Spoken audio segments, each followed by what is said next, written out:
Good morning. Happy Monday. Welcome back to Coffee and Headlines, our morning get-together live here on Facebook, where we take a look at comments, ideas, and suggestions that you may have, headlines that I may find from our city, our state, and our country that have something to do with us, at least a little something, as we try to connect with each other and with our destination, Puerto Vallarta, as a community of English-speaking locals.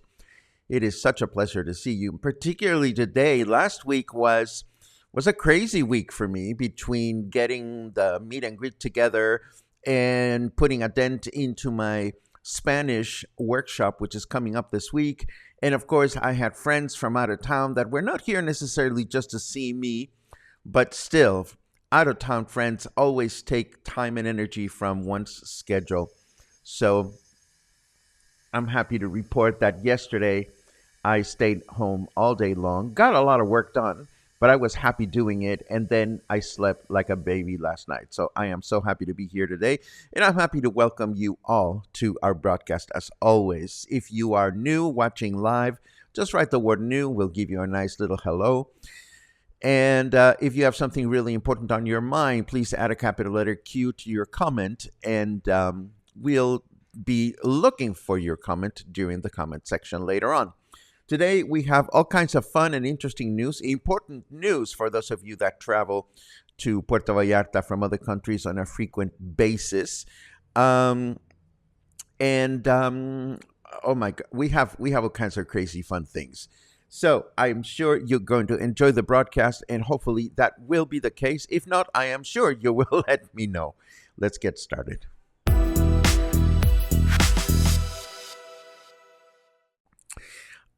Let's start with this one. Folks flying into Puerto Vallarta from other countries will be happy about this. The National Immigration Institute has informed that automation is coming to our airport by way of a new system called Filtro Migratorio Automatizado, or automatic customs filter, which is expected to minimize the amount of time it takes for you to go from the tarmac to the airport's exit door. 14 such modules were installed in Cancun, and in less than a month, the new system has successfully welcomed some 15,000 tourists. All you will have to do is put your passport on a screen that'll scan it. You will answer your own questions, and you will be good to go. The automatic filters will be installed not only in Puerto Vallarta, but also at the Guadalajara, Los Cabos, and Mexico City airports. Now, we don't even know if Paseo de las Ánimas is going to be its permanent name when it's finished, but everything seems to indicate that the new Paseo de las Ánimas, for the lack of a better name, is coming to fruition. We are, of course, talking about the proposed expansion of Calle San Salvador Street in Colonia 5 de Diciembre, going from the cemetery to the ocean. It is presently being referred to as Paseo de las Ánimas, or Avenue of the Souls, because the idea was presented around the time we were celebrating Day of the Dead.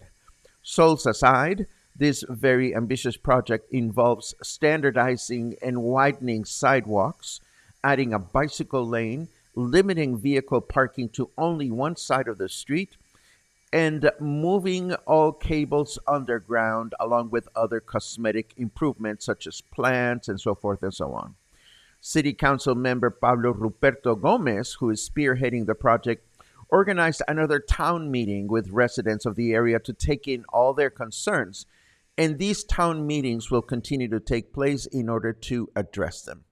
We don't have a specific date yet as to when the project would begin, but it is bound to bring much improvement and popularity, and of course, higher rents to Cinco de Diciembre. And that is what progress is all about, I suppose. Now, many people continue to talk about the new anti-tobacco laws, and state and national papers continue to publicize the astronomic fines you could get if you are caught smoking in parks, plazas, or other public spaces, at the tune of some 40,000 pesos per fine.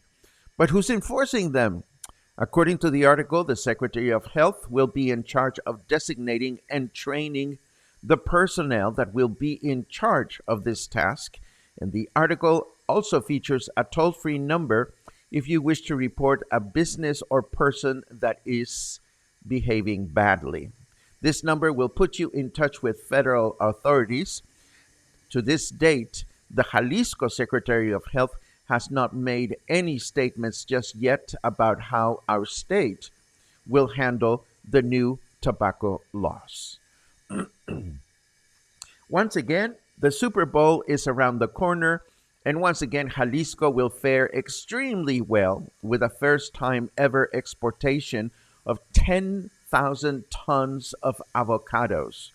That's a lot of guacamole, my friends. And not only is Jalisco exporting avocado for this unique event, our state has great presence in the Asian and European markets as well. Now, the question is, do you know where avocados come from, or why we call them avocados? I will have an answer for you after the weather break.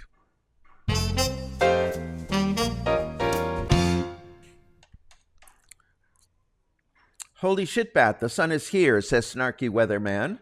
Our temperature right now is 24 degrees. Humidity is a little higher, 56%. And our temperature in Fahrenheit degrees is 75 degrees. Our weather forecast for today will be partly cloudy through the day with a high of 28 and a low of 18. Tomorrow will be a partly cloudy day with a high of 27 and a low of 17. And Wednesday will be a clear day with a high of 28 and a low of 17. So we continue to enjoy this wonderful winter weather, which is absolutely phenomenal. And of course, I just told you that I would tell you where avocados come from, or what does the word, or the meaning of the word avocado. And I could tell you, I suppose, but rather than doing that, I'm going to shamelessly plug myself, because we are going to talk about this very precise topic of avocados in my upcoming Adventures in Vernacular Spanish workshop. Yes, shameless plug, I know it, but we're going to have so much fun, it's not even funny. I will advance that the word avocado was first coined by the Aztec. And if you want to know what it means, you'll have to attend the workshop. The workshop is, or the lecture is on Wednesday, January 25th. I think I saw a comment in passing. Somebody was asking if you can get tickets at the door. The answer is yes. The event center has a capacity of 30 people. I know that a few tickets have already sold, but I doubt that it will be a sellout event. But again, and of course, leave it to Telmex to put a damper on my broadcast when I'm doing my own shameless plug. I hope you're still there, and I'm sorry that we seem to have lost our connection. This is the third day in a row. I hope this only means that Telmex is working on the new fiber optic lines that they have been promising in my neighborhood, and hopefully this will stop happening in the future. Okay, so thank you for hanging on, and we continue with the rest of our casual news, and we start moving from the meaningless to the meaningful, starting with this thing. I am both repulsed and mesmerized by the size of this giant toad, nicknamed Toadzilla, that was found by rangers at Conway National Park in Queensland, Australia, far away from Puerto Vallarta, where they reproduce like mad and take a toll on native animals. I mean, look at the size of that sapo. It is a sapo, and in case you're wondering, we call them ranas, or frogs, when their skin is smooth and their legs are thin, which facilitates jumping.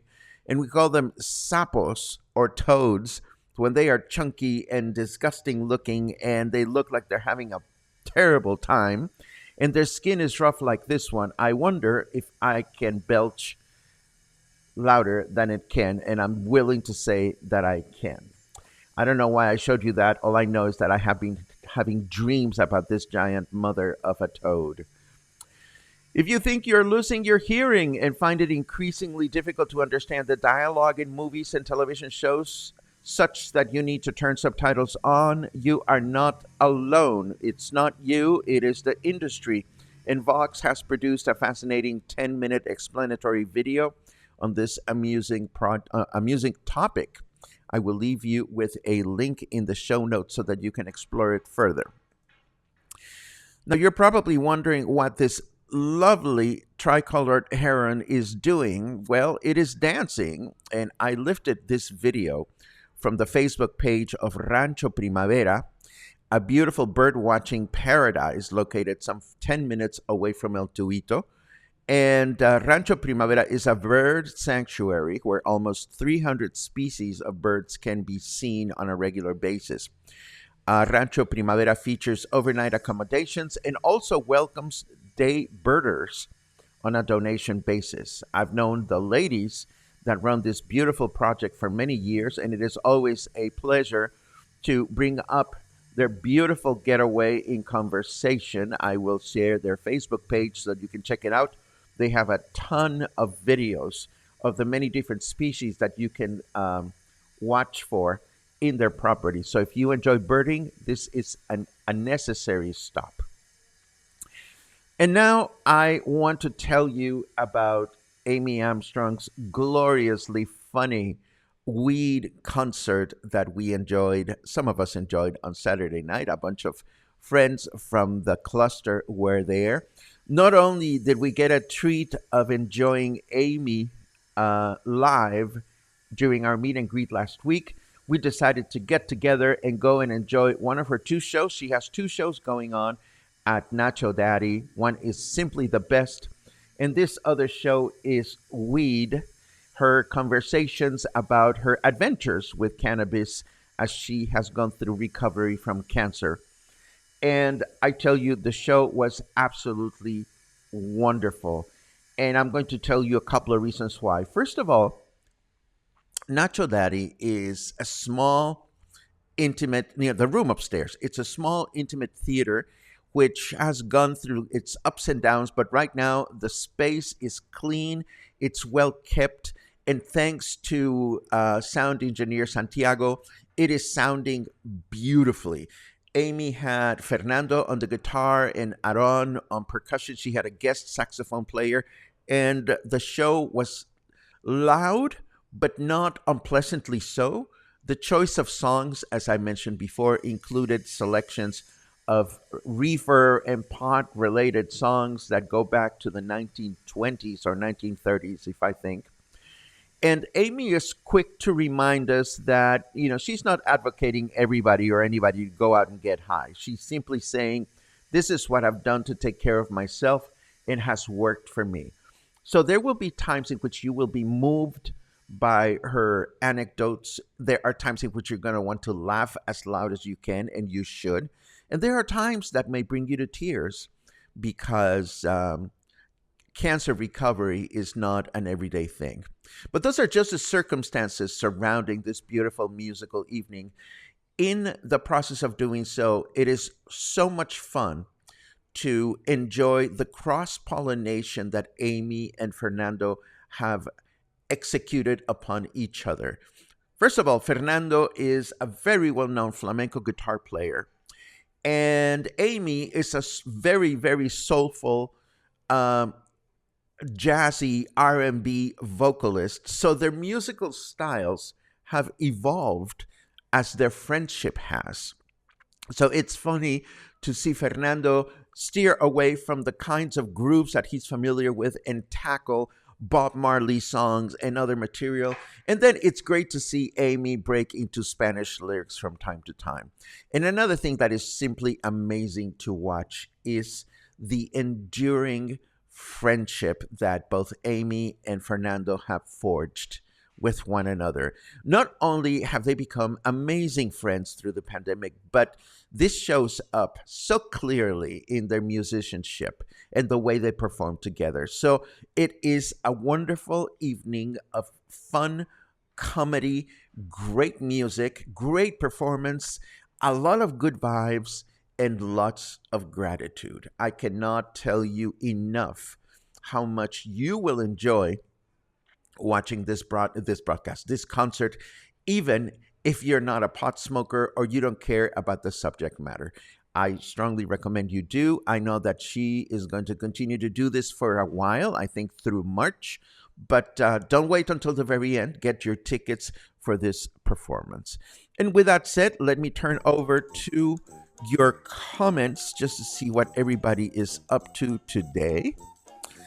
Lots of good mornings, as I like, and I am grateful for that. Um, and of course, yes, Dan was there with Kathy, who is my wheelchair champion. I mean, Kathy went up the stairs one flight to see this concert, and Albert was there. Albert has been meeting a bunch of people, and I think that is absolutely wonderful. And here's that question I was referring to earlier. Spencer was asking, is it okay to stop by Junko Working Hotel and register before Wednesday?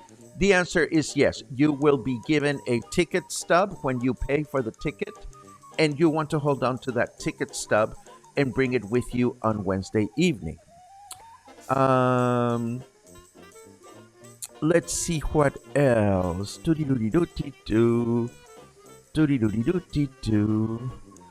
Lucy, I read somewhere that you had to cancel your upcoming Hecho a Mano get together. I hope you are okay. I hope the project is okay. And I look forward to an update as to when the next pop up market will take place.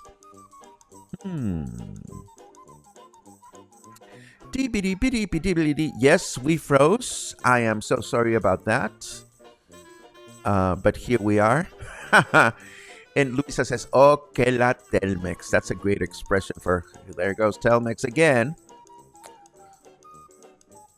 And I love Malia Lani's comment. That's a lot of guacamole. Well, yeah, that's a lot of guacamole.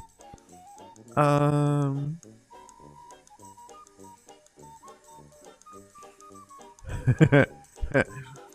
Rod is giving away the meaning of the word avocados by saying that Telmex has some big avocados, saying that they have good service when they don't have the time.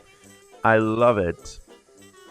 Uh, oh dear. Subtle man here drives me crazy not hearing. Well, this is about the subtitles. Just imagine how, I think I do okay speaking English, but as a non-native English speaker, it is very difficult for me to watch anything in English without subtitles, because even if the words are loud, a lot of times, it's not like we know all the jargon and things like that. So it's my natural MO to turn the subtitles on. Linda says, never saw one that big, right? That toad was the mother of all toads.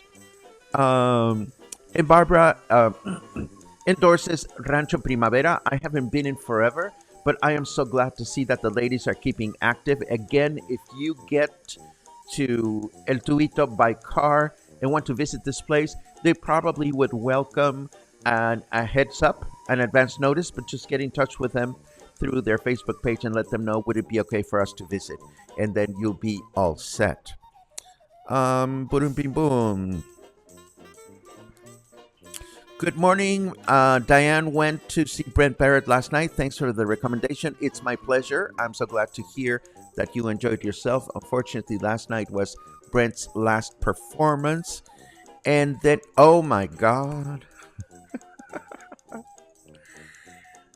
Did anybody tell you anything about what happened with El Rio Barbecue? Oh my goodness. Well, we went and okay, everything that I'm going to say about El Rio Barbecue is meant with zero offense to anyone. But it was about 8 or 9 gay boys and Michal and Barry. And so we were the gay table. And this became clear when one of my friends walked up to the bathroom to, do his deed. And he was in the bathroom behind a stall, and he overheard 2 guys saying, "Hey, did you check out the table with all the homos?" And my friend got really flustered, and rightly so. And because he's a big dude, he walked to them and said, "You really can't be calling us that in public." And apparently the dude apologized. But from then on, every time we got up from our table to go anywhere, we made sure that we were holding hands or doing something annoying to make sure that our presence was seen or felt. El Rio Barbecue is a wonderful place to go. The food is excellent. The music and the audience is as white as it gets. And again, I don't mean that in a racist way, in a discriminatory way, in any way that might offend anyone. That's where all the white Canadians and Americans go to hide over the weekend.